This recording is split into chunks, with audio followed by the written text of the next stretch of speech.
Welcome, friends, to another edition of Economic Update, a weekly program devoted to the economic dimensions of our lives, jobs, debts, incomes, our own, those of our children.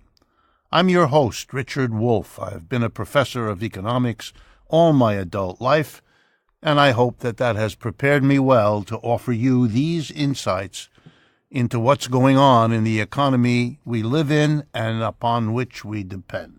Well, we've had a big set of elections in the recent past, and elections are very complicated things whose impacts and consequences play out in complex ways over lots of time. So maybe now is a good moment to look back at some of the implications of those recent midterm elections in the United States. I want to start with something that got relatively little attention. In Los Angeles, voters had the opportunity to vote for and against the creation of a public bank. That's right, a bank owned and operated by the government, in this case, the city government of Los Angeles, that would compete with private banks and offer services that private banks often don't offer or under different circumstances. The measure was not passed, but 43% of the voters were in favor. The people who pushed it, who want a public bank, didn't really have enough time. It needs more education. And this is, however, a very good beginning. I want to also mention that the head of the Los Angeles City Council, Herb Wesson, supported this effort, and that's an important support to get. What's at stake here is important also for everyone to understand. The United States already has public banks. The most famous is in North Dakota, which has had a public bank owned and operated by the state of North Dakota for over 100 years. It has been attacked by private banks who fear the competition, but both Republican and Democratic governors and legislatures in North Dakota have beaten back every single effort to get rid of the public bank. That's how popular it is. It takes the money that is paid in taxes and fishing license and motor vehicle fees, and instead of giving it to a private bank, typically one of the giant banks in the United States, it goes instead into the state bank. In other words, state money is going to be used by the state bank, which then makes loans available on good conditions to state businesses and state residents. It's a public service. And that's what I'd like to mention about this important issue. A public bank holds the private banks to a standard. The private banks now have to do as well as that public bank, or nearly so. Otherwise, their condition of existence is removed. Why have private banks if they cannot or will not do for the public what the public bank does? It's a good way to hold them to account. It's a good way to measure how well they're doing, number one. Number two, public banks don't have to make a profit. If they do, whatever their profit is goes back into the state government's income because it's part of the state, and that means the state government doesn't have to raise taxes as much as it otherwise would. That's made the Bank of North Dakota quite popular. And if it doesn't make profits, it's because it can offer loans on the basis of lower costs than a private bank would charge, which is good for all the borrowers, who are the majority, not the lenders, who are the minority. Get the picture? And finally, a public bank can make loans for what society needs, even if it isn't so profitable. A private bank, for example, will fund luxury housing because it's very profitable. A public bank might instead support public housing, low-cost housing, rent-low housing. You get the picture, because we need it in society, and therefore the public bank does what we all need rather than what the private bank does, which is driven by the profit of the investors and the shareholders, etc. Very important that Los Angeles put it on the ballot. Very important that 43% of the people supported it first time out. Keep at it. And this kind of thing will happen not only in Los Angeles, but in the other cities that are copying it, and that are learning from what's going on there. The next issue has to do with reverberations around elections. And the one I want to talk about is President Trump's nationalism, the America First idea. It is already provoking real trouble between the United States and what used to be its allies, and that's going to have economic effects. Let me give you just two examples.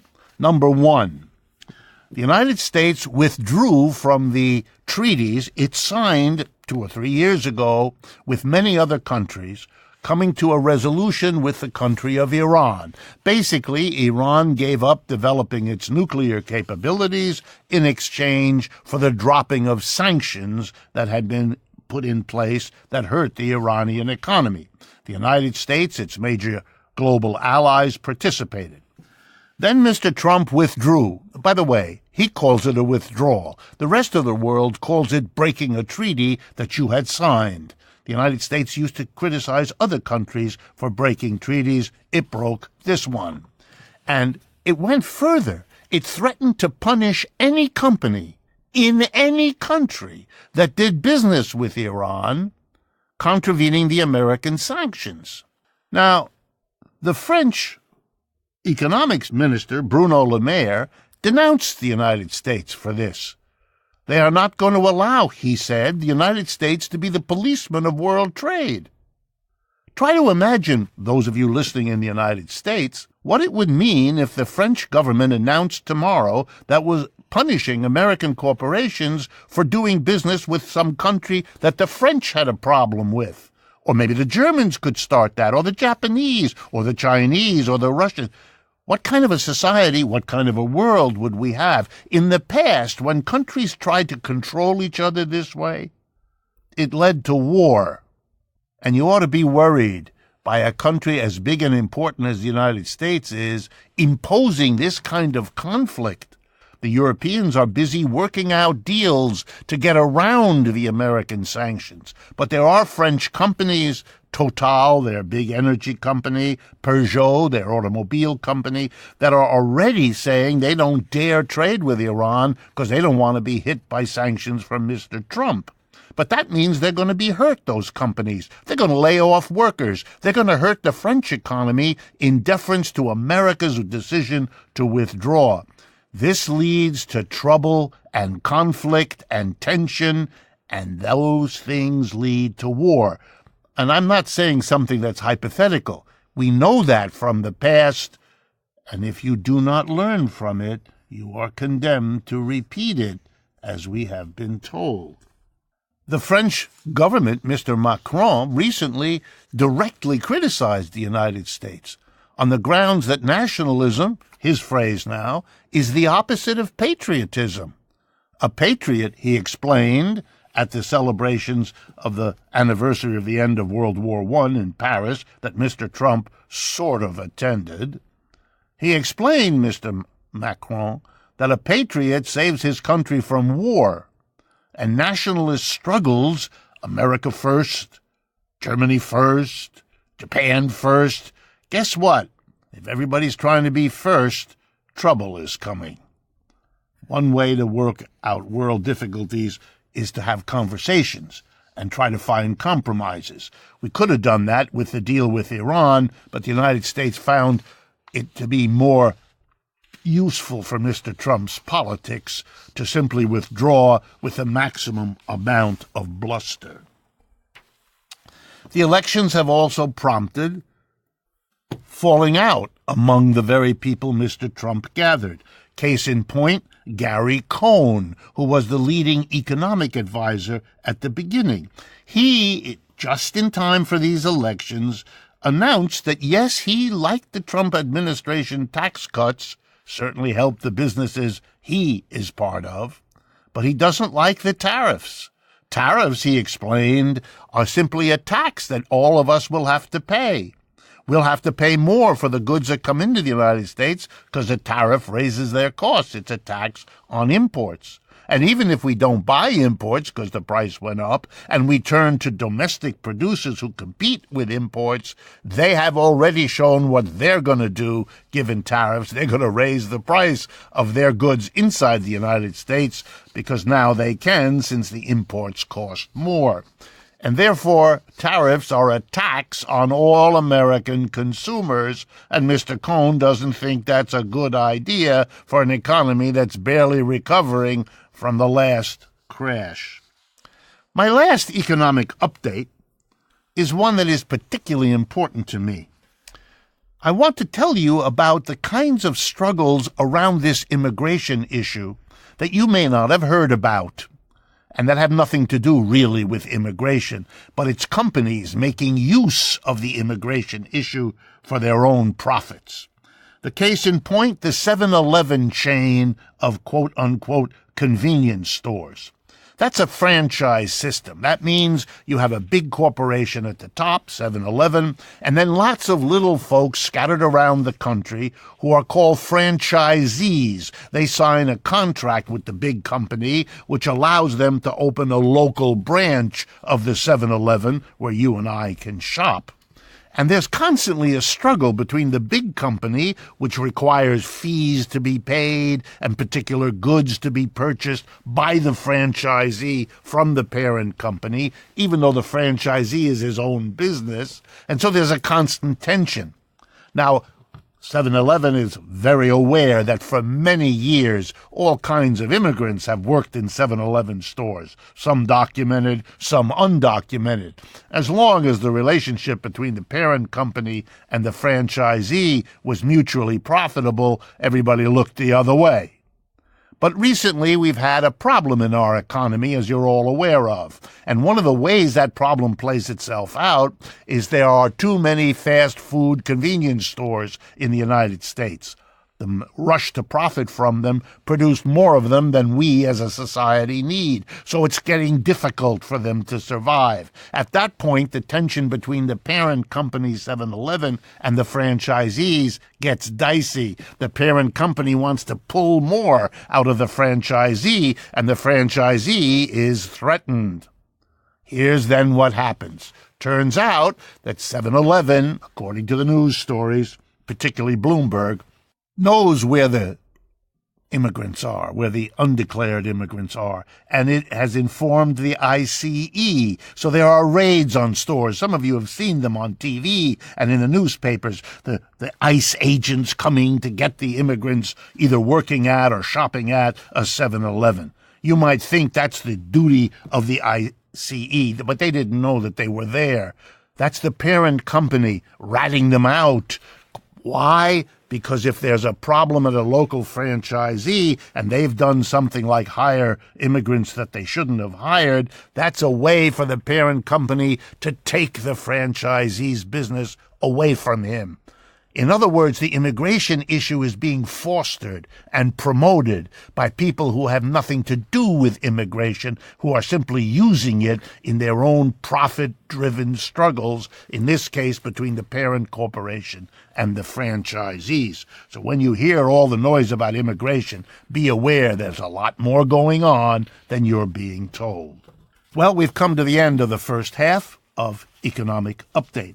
I want to remind you, please, to subscribe to our YouTube channel. It's an enormous help to us. It's easy for you to do, and it's a way to build our relationship and our partnership. Likewise, please follow us on Facebook, Twitter, and Instagram, which you can easily do by checking out our website, democracyatwork.info. And, of course, I always want to thank our Patreon community of supporters for their ongoing support, for which we are very appreciative, and also very much feeling a kind of solidarity that makes this program possible. Stay with us. We'll be right back.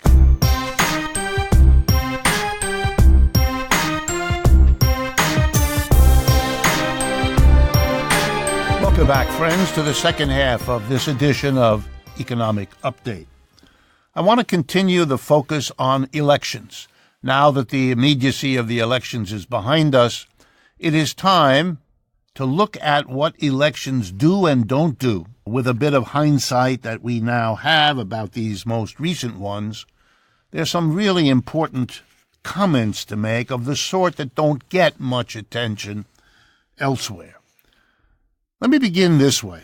Elections are just as important for the issues they highlight as they are for the issues that they marginalize or even ignore. They're important for the people who get engaged enough to vote, but they're also very important for what they can teach us in terms of all the people who don't vote, who are not inspired or drawn. These midterm elections, let's be real clear, the majority of people who are eligible to vote in the United States did not do so. According to the New York Times, 48% of the eligible voters bothered to vote. A lot of important lessons are there. But the general point I want to leave you with on this is that be sensitive, we need to be, to what the elections don't do, just as much as what they do. I'm going to use 3 examples to drive this point home. The first is the issue of gun control, an issue which seems to be important for significant numbers of voters. We have those who want to limit the availability of long and short guns, pistols and rifles and all of that, versus those who want free access, open access, for Americans to buy and sell and trade virtually any weapon that can be produced. I wanted to first ask, what's this about? Because it's a reasonable question. Partly because in most other advanced industrial countries like the United States, there is no gun control issue. It doesn't appear on the ballot. It's not discussed in the newspapers. It's a non-issue. So it's sort of interesting that the United States would give it the importance that our elections seem to convey. As best I can tell, here's the reason, the basic reason, for the interest in gun control. Large numbers of Americans feel, and I think they're quite right about this, that they are being increasingly told what to do and how to live by the employers who don't give them enough money to do much of the sorts of things they thought they would get in life, that they were led to expect, that were part of the American dream. And they don't like that, and they suffer from that. And likewise, they don't like the politicians who basically serve the employers, telling them likewise what they can and cannot do. When there was enough left that they could do, they could tolerate it. But the allowable space, the earned income, the opportunities are shrinking, and a lot of Americans feel it. Well, one of the things they can still afford to do is to buy a gun, a weapon, and to feel as though that gives them somehow more power because they're losing power elsewhere in their life. They can have that thing that a military person has or a police person has, the gun, and they want one. And the interesting thing is not that they want it and that they would like to own one. The interesting thing is how important it has become. It has become a symbol. I am going to fight for my right to buy and own a gun as the symbol for what I would like to be able to do, which is to buy and own a whole lot of other things that are being kept from me, that are being denied to me. It has been a fantastic achievement of the gun industry to figure that out, to figure out it can go to the mass of people who might otherwise have looked upon a gun like a million other things they buy, a car, a stove, a fridge, a sofa. No. The gun has become the important symbol of fighting back against a society that is constricting you. Wonderful for the gun industry to be able to tap into that. Other industries are jealous that they haven't been able to become the symbol of people fighting back.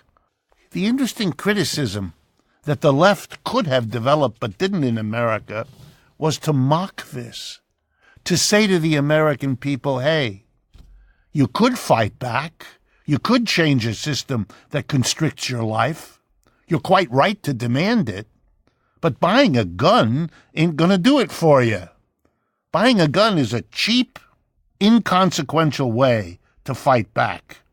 What we need is social movements that actually change your situation. So you don't have to find an obscure symbol and one that's dangerous to boot as your way of fighting back, your substitution for really changing what's bothering you. It's ironic that people who can't afford to pay for an education for their children fight like blazes to hold a gun in the closet where they live. Yeah, you can afford that way of fighting back because it doesn't challenge the system, and it really doesn't change your life very much, does it? And it's a substitute for what might change your life. And if people said that more often, it might lead the folks fighting for a gun to begin to think about doing something else.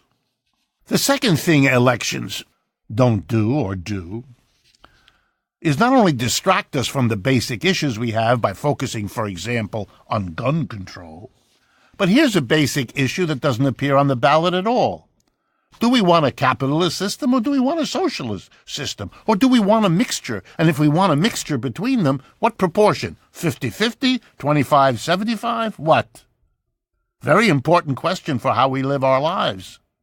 Very important question for what we can afford in our lives. But you won't see it on any ballot. It's kept away from the election. In this case, what the election shows us is important is what's not on the ballot, what's kept off the ballot. By the way, in other countries, it is on the ballot all the time. So once again, we're sort of unique. And true, because of Bernie Sanders particularly, we now have the word socialism floating around. But typically, it's about more or less. It's really among Democrats, isn't it? Like Mr. Sanders is ambiguously an independent, but he's also a Democrat. So the socialists seem to be the Democrats who want to do more for people. Social welfare, social supports, state supports, versus those who don't want to do quite so much, the centrist Democrats, a la Clinton and Obama. But the real question is a program of change. Socialism is a change of system. It goes away from capitalism to do something else. It would be interesting if we could have an election. Do we want that? Would we like a different system? And by the way, let me take as an example something I've mentioned before on this program. There are countries doing that. In Great Britain, the Labour Party, under the leadership of Jeremy Corbyn, has proposed that if they get the election for Prime Minister the next time it comes, they will create a worker cooperative sector of the British economy. That's right, they will create a huge sector in manufacturing and services across the board, where the organization of businesses will be democratic worker co-ops, not capitalist enterprises with shareholders and all the rest of it. And they say, vote for us if you want to have a choice in England between capitalist enterprises from whom you can shop and where you can work versus worker co-ops from whom you could alternatively shop and where you could work. That's giving the British people a real choice about their economic future. We don't have that in the United States. Let me say that again. Our elections deny us such a choice. And the elections are very important because of what they're denying us until we demand otherwise. And then there's the immigration issue, which was so important. Let's take a look at that as a case in point. When a society falls apart, either because of war or because of economic downturn, and with the United States it's the latter, and in Europe it's in latter, the breakdown of the economy since 2008 and the big crash. When that happens, people are frightened, and for good reason, and they feel their economic security is threatened, and for good reason it is. And as that happens, frightened people, worried, look for something to help them. And here's a way at that moment that they can go. They don't have to, but they can, especially if pushed by politicians who see a career here. They can decide that they will be safer if they stop being part of the larger society and start becoming more actively part of a smaller society and make sure it's taken care of. So where before you might be an American, part of a diverse, multicultural society, you get frightened that identity you had wasn't secure. So you better hunker down and be a white person, or a Christian person, or a Southern person. You look for other identities, and you can be shifted from being an inclusive person who welcomes all the others in the community to becoming an exclusive person who sees others in the community as competitors in a society that's falling apart. You can become very angry that those other people seem to be getting preferences you're being denied. If you're white, you think black people get a preference. If you're a native-born, you think an immigrant. Even if your grandfather or your parents were immigrants, suddenly the immigrant isn't the hero who makes America great, becomes the threat to your own well-being. That's what the immigration issue was. It was, and it is, an effort to tell the American people being squeezed by big business that their problem isn't the squeezing by big business. It's actually the competition for the crumbs that remain from others against whom they should turn. That's why they should close the border. That's why they should be hostile. They should get angry at Democrats who are portrayed as the people who, in exchange for votes, will let these other people in who will be given advantages that hurt you. This kind of setting of people against one another has a fundamental purpose: to keep people away from facing the economic system that isn't working, to find a solution that hurts others like you rather than changes the system that hurts us all. Elections in politically complicated societies like ours are as important for what they don't put forward as for what they do. Our elections do not put forward the economic crisis and the breaking apart of a traditional capitalism that is our problem. They focus us instead on gun control, on immigrants, on a variety of issues that they hope will distract us from the big economic questions that are our problem. Politics and economics are complicated, interactive systems. We shouldn't be fooled into imagining that because of what we vote, we are actually able to control our society. We will continue this conversation as we always do for our Patreon community. You can easily continue if you go to patreon.com/economic update. And for all of you that watch and listen, I look forward to being with you again next week.